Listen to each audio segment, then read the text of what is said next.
ওহ, এত কষ্ট, এত কাজ করে আর পারছি না। তো আমি হাঁপিয়ে উঠেছি। বন্ধুরা সবাই কেমন আছো? আশা করি সবাই ভালো আছো। আর আমি সকালবেলা বাজার থেকে এসে দেখতেই পাচ্ছ চলে এসেছি পাখার নিচে, কারণ এত ঘেমে গেছি। তো একটু রেস্ট নিয়ে নিচ্ছি, আর থাকতে না পারে একটু গোড়াগড়িও দিয়ে নিয়েছি।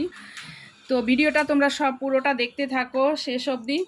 তো এইদিকে আমি আমার ড্রেসটা একটু রোদ্রে মেলে দিচ্ছি, কারণ ঘেমে গেছি, তো ঘামটা শুকানোর জন্য। আর এদিকে চলে এসেছি, সকাল থেকে আমি ফুল গাছে ফুল দেখতেই টাইম পাইনি। তো এখন একটু দেখি ফুলগুলো কটা ফুল ফুটেছে।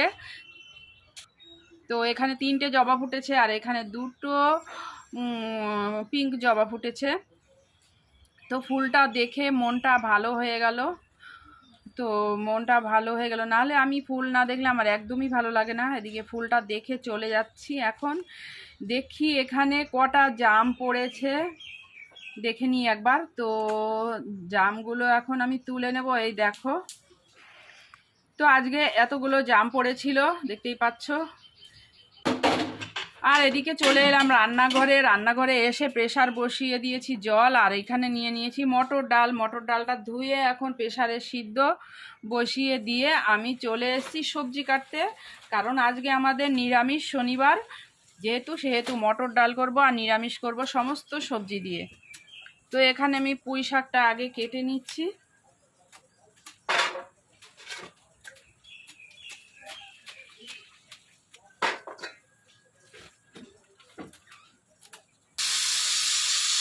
পুঁই শাক এটা কাটতে কাটতে এদিকে দেখতেই পাচ্ছ ছিটি পড়ে গেছে।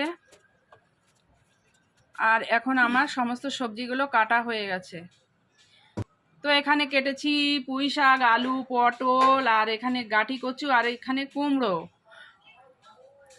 তো এগুলো আমি কেটে নিয়েছি। আর এখন আমি সবজিগুলো সব নিয়ে চলে এসেছি কলপাড়ে ধুতে। তো সবজিগুলো ভালো করে ধুয়ে নিয়ে চলে এসে আর এখন দেখতেই পাচ্ছ গরমে আর কাঁচা দিয়ে লেগে পড়েছি রান্না করতে। আর এদিকে মটর ডালটা আমি সোমবার দিয়ে দিচ্ছি।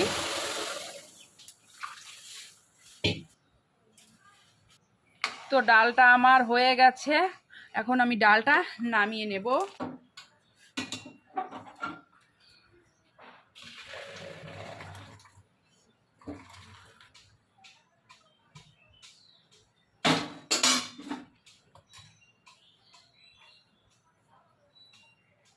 তো ডালটা এদিকে নামিয়ে টেবিলে রেখে এসেছি। আর এখানে আবার কড়াইয়ে ধুয়ে বসিয়ে দিয়েছি। আর এদিকে তেল দিয়ে দিয়েছি, সাদা তেল, আর ফোড়ন দিয়ে দিয়েছি। আর একে একে সমস্ত সবজিগুলো দিয়ে নেড়ে চেড়ে এখন লাস্টে দিয়ে দিচ্ছি পুঁই শাকগুলো। তো পুঁই শাকগুলো দিয়ে দিয়েছি, দিয়ে একটু নেড়ে চেড়ে এখন আমি লবণ হলুদ দিয়ে একটু নেড়ে চেড়ে নিচ্ছি।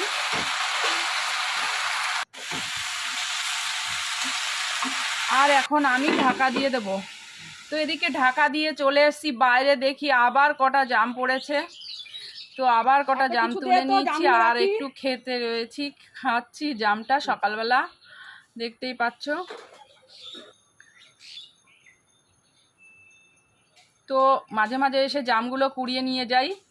আর এদিকে দেখতে পাচ্ছ এসে দেখি আমার এই নিরামিষ ঘ্যাটটা হয়ে গেছে। আর এটাকে এখন আমি নামিয়ে নিচ্ছি।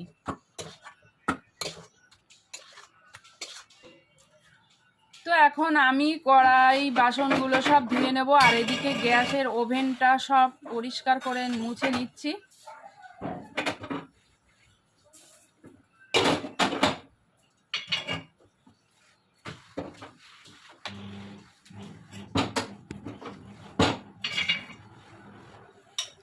আর এদিকে পরিষ্কার করে চলে এসেছি কলপাড়ে, কারণ বাসন মাজতে হবে, সমস্ত বাসন রয়েছে।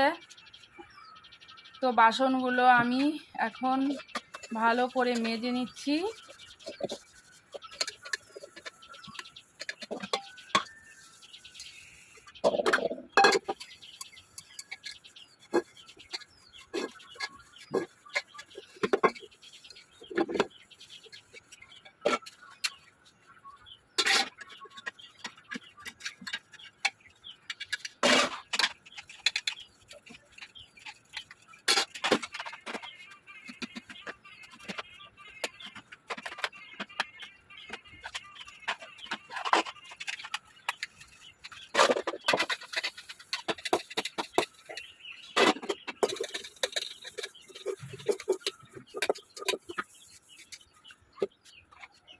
তো বাসনগুলো আমার সব মেজে নিয়ে এখন আমি সুন্দর করে ধুয়ে নেব।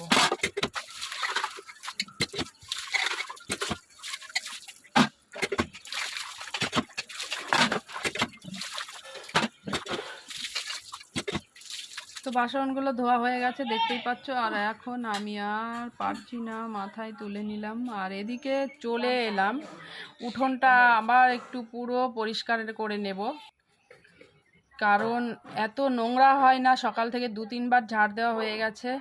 তো ঝাড় দিতে এসে দেখি এত সুন্দর সুন্দর জাম, আর লোভ সামলাতে পারলাম না, তো খাওয়া শুরু করে দিয়েছি। আর সকালে আমি থেকে এখনও কিছু খাইনি, বাসি পেটেই জাম খাওয়া শুরু করে দিয়েছি, দেখতেই পাচ্ছ।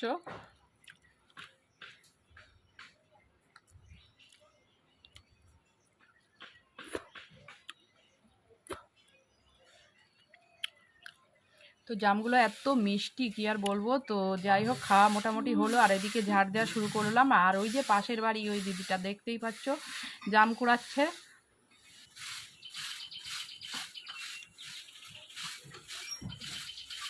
তো সবাই এসে এসে জাম কুড়িয়ে নিয়ে যাচ্ছে, এত সুন্দর। আর বলছে যে মিঠু তোমার গাছের জাম এত মিষ্টি এত মিষ্টি। আমি বলছি হ্যাঁ, আমি মিঠু যেরকম মিষ্টি নামটা, মিঠু সেরকম মিষ্টি, আর তার জামটাও মিষ্টি। আর এদিকে চলে এলাম চান করতে। তো চান করে চলে এলাম, আমি এখন চুলটা আঁচড়ে নেব।